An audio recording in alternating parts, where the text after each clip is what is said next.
Governor John Hickenlooper was on the Seth Meyers Show this week talking about his new book, The Opposite of Woe, My Life in Beer and Politics. Some national pundits have wondered if this is part of a vice presidential nominee strategy. Patty, the timing did seem odd, and I realize it's a tell-all book and some pretty funky stories out there that I think Coloradans of all are enjoying finding, as you mentioned before we got rolling, finding if they're mentioned in the book. What do you make of the timing of the release of this book? Well, let's remember how long it takes to put a book together. I mean, this book's been in the works for over a year. Max Potter, who'd been his speechwriter, and before that worked at 5280 and was embedded with him, got the deal. They got the deal together to do it. So the timing does look suspicious. And let's face it, who isn't being considered as a possible vice presidential candidate right now when you try to figure out who Hillary could have that would balance Trump in some way. Hickenlooper wouldn't bring a lot of votes. I mean, it's not Ohio, it's not Florida. What he'd bring is obviously someone who's willing to say almost anything, someone who would be who's eminently quotable, as you saw in Seth Meyers. You know, I met him the first day the wine coop opened, and it's hilarious to go back to the wine coop last night where he had a signing and people who met him 15, 20, our office was across the street for 15 years, people who met him all this time ago, these stories are not new to them. It's not news to Colorado that he took his mother to see Deep Throat, for example.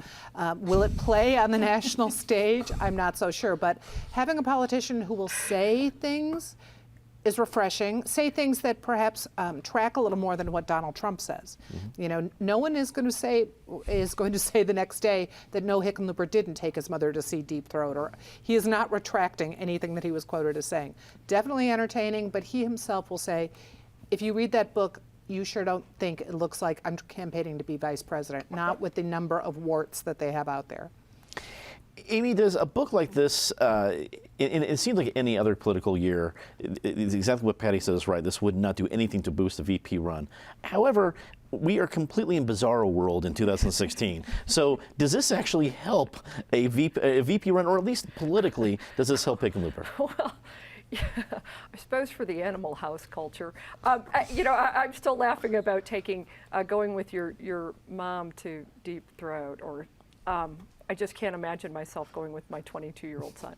Anyway, it's just bad video. But can we please, this has been, at least I think, one of the worst kept secrets. I mean, he's been supposedly running or wanted to be considered vice presidential candidate for a long time. And in fact, we have some emails that show that he was actually making decisions, or at least coming out of his office, based on whether or not it would be good for him to do it as a vice presidential candidate. I mean, if you're running for it, and it had to do with joining a compact of states, of really far left environmental states, should he join it? He ultimately decided no, because he wanted to make it look like Colorado was crafting its own, quote, you know, clean power plan policy. And the speculation was, word out of the office was that, well, he's making these decisions because he wants to be considered as a vice presidential candidate. So couldn't join the compact of environmental left states, that's fine, but does write a book, warts and all. It does make for an interesting, it couldn't be any more entertaining really than the presidential race, but why not have it extend into the VP race too? Eric, on paper, like Patty said, Hickenlooper does not bring a major demo. He doesn't bring a bunch of electoral votes, especially if he can swing Colorado. But in a year like this, especially with the players involved, this is aw shucks, complete honesty. Is that a benefit?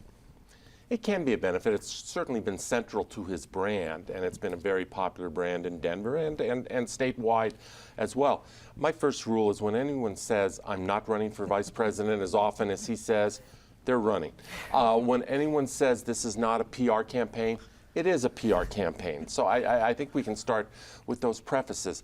I could be proven wrong. I've been wrong about everything else this year. Somebody said, I don't get this year, and I said, I'm guilty. I do not get this year. You're in a big club. That said, I still think the odds are pretty well stacked against John Hickenlooper ultimately getting the nod. He may be on the long list, he may even make the short list.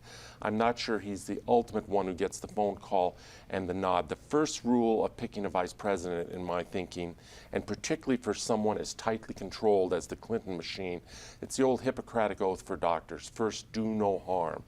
And I think whether it's what's in that book or other factors, including the fact that if Hillary needs to tilt with her vice presidential selection, it's in the direction of the Bernie crowd, the Bernie Sanders crowd, whether it's on fracking issues or labor issues or a whole bunch of other issues. Hickenlooper does not help her tilt in that direction. In fact, he pulls her further away from that direction. I don't think he ultimately gets the nod, but he'd sure answer the phone call if it came. John, are we smelling bestseller here? Well, you know, not all businessmen are bad people, you know, and Hickenlooper is one of the better, I guess. And in terms of his campaigning style, you know, he did something in Colorado that, you know, nobody thought he was going to be able to do in terms of winning the governor's seat as well.